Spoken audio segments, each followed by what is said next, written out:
मालदीव भारत के पड़ोसी देशन में से एगो ह जवन अपना सुंदरता आ विशेष प्राकृतिक सुंदरता खातिर अधिका प्रसिद्ध बा। हाल ही में मालदीव के राष्ट्रपति मोहम्मद मुइज़ू के ओर से भारतीय प्रधानमंत्री नरेंद्र मोदी के खिलाफ कुछ बेचापलूसी के टिप्पणी के बाद भारतीय पर्यटक के बुकिंग रद्द होखे के खबर आयल रहे। यह घटना से दोनों देश के संबंध में तनाव पैदा हो गई बा। अबूरी मालदीव चीन के संगे करीबी संबंध बनावे के कोशिश कईले बा। मालदीव भारत संबंध के इतिहास। मालदीव आ भारत के संबंध के इतिहास बहुत पुरान बा। ई राष्ट्र एगो विशाल इतिहास, सांस्कृतिक आ व्यावसायिक अप टू डेट से जुड़ल बा। यह मामला में दोनों देश अलग अलग क्षेत्र में सहयोग आ समर्थन देखवले बा। प्राकृतिक सुंदरता, समुद्री जीवन आ सुखद मौसम मालदीव के भारतीय पर्यटकन खातिर एगो लोकप्रिय गंतव्य बनावेला। हाल के घटनाक्रम से सामंजस्यपूर्ण द्विपक्षीय संबंधन खातिर चुनौती सामने आयल बा। मोहम्मद मुइज़ के चीन यात्रा पर। मालदीव के राष्ट्रपति मोहम्मद मुइज़ी हाल ही में चीन के 5 दिन के यात्रा के दौरान अपना भाषा में आपन बात रखले रहले। चीन के भूमिका बा। मालदीव के यह अपील में चीन के भूमिका बहुते जरूरी बा। आई चीन मालदीव संबंधन में एगो नया फूलकरम दे सकेला।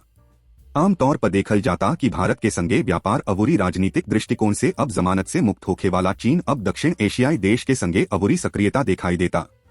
भारत मालदीव संबंध में चुनौती। मालदीव के उप न्यायाधीश मोहम्मद हिजाज हुसैन के कहनाम बा कि मालदीव के चीन के संगे अबूरी सहकारी संबंध बनावे के जरूरत बा ताकि आपन आर्थिक सुरक्षा बढ़ा सके, अबूरी पर्यटन क्षेत्र के विकास कर सके। यह बदलत रिश्ता के मुख्य कारण ई बा कि मालदीव के नेता चीन के संगे अबूरी जादे संबंध के तलाश में बाड़े ताकि अपना देश के आर्थिक रूप से अबूरी सुरक्षित बनावल जा सके। भारत मालदीव संबंध के विश्लेषण। भारत के प्रधानमंत्री नरेंद्र मोदी का खिलाफ उनका टिप्पणी का बाद मालदीव हाल ही में भारत से आवे वाला पर्यटकन के बुकिंग रद्द करे के फैसला कैले बा। जवना का चलते ए मामला में तनी टकराव हो गईल बा। यह बदलत रिश्ता के पीछे बहुत कारण बा जवना के भारत मालदीव संबंध के खास नजरिया से देखल जा सकेला। पर्यटन के प्रभाव।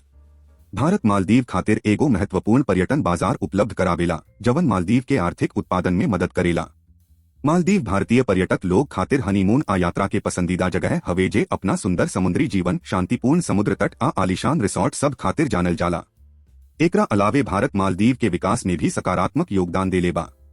मालदीव के राष्ट्रपति मोहम्मद मुइज़ू बुधवार के चीन से निहोरा कईले की चीन के संगे अपना 5 दिन के राजनीतिक यात्रा के दूसरा दिन जल्दी से अबूरी पर्यटक के मालदीव भेजल जाए कोशिश करे के जब ओकर मंत्री भारतीय प्रधानमंत्री नरेंद्र मोदी का खिलाफ भयल दुर्व्यवहार का बाद भारतीय पर्यटक आरक्षण पर रोक लगावे के ऐलान कईले।